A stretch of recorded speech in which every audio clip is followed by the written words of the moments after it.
नमस्कार दोस्तों, युवा शॉर्ट हैंड में आप सभी का स्वागत है। डिक्टेशन 5 सेकंड बाद स्टार्ट होगी। तो बी रेडी, स्टार्ट।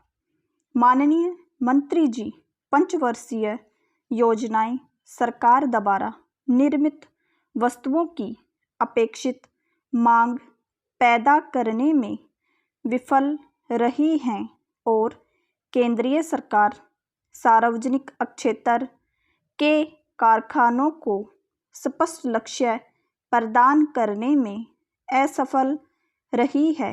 विराम। ठीक 1948 के औद्योगिक नीति प्रस्ताव से लेकर मैं सरकारी कारखानों के इतिहास का अध्ययन कर रहा हूँ। विराम।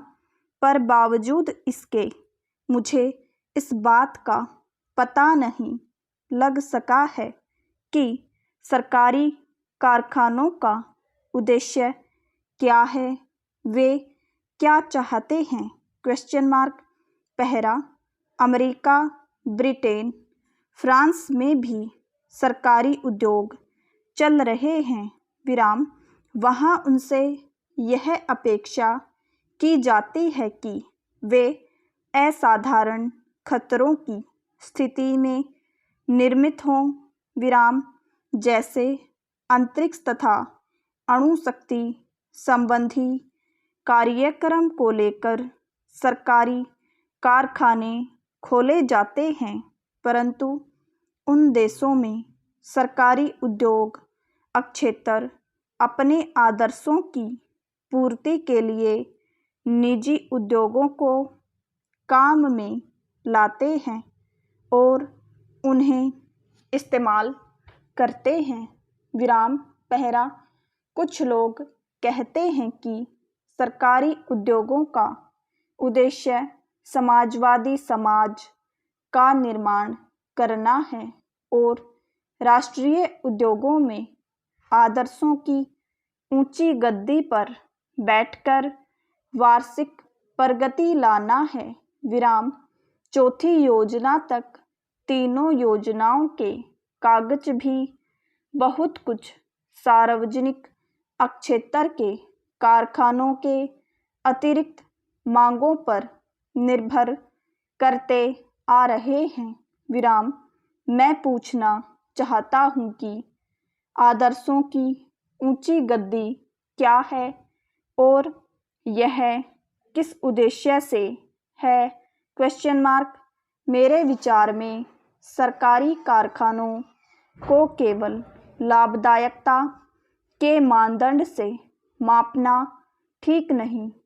हिंदुस्तान इस्पात को देखिए। विराम। इसका उद्देश्य था देश में इस्पात की आवश्यकताओं को दृष्टि में रखते हुए और अर्थव्यवस्था के आम विकास की आवश्यकता के अनुसार इस्पात की कई किस्मों को काफ़ी मात्रा में तैयार करना लक्ष्य था। विराम। यदि केवल लाभ के लिए यह कारखाना खोला गया होता तो इसकी शकल सूरत कुछ और ही होती। विराम। पहला, सरकारी क्षेत्र के कारखानों की सफलता के लिए दो स्पष्ट व महत्वपूर्ण उद्देश्य हैं और जो लोग उनमें काम करते हैं उनमें उचित मनोबल नितांत आवश्यक है। विराम।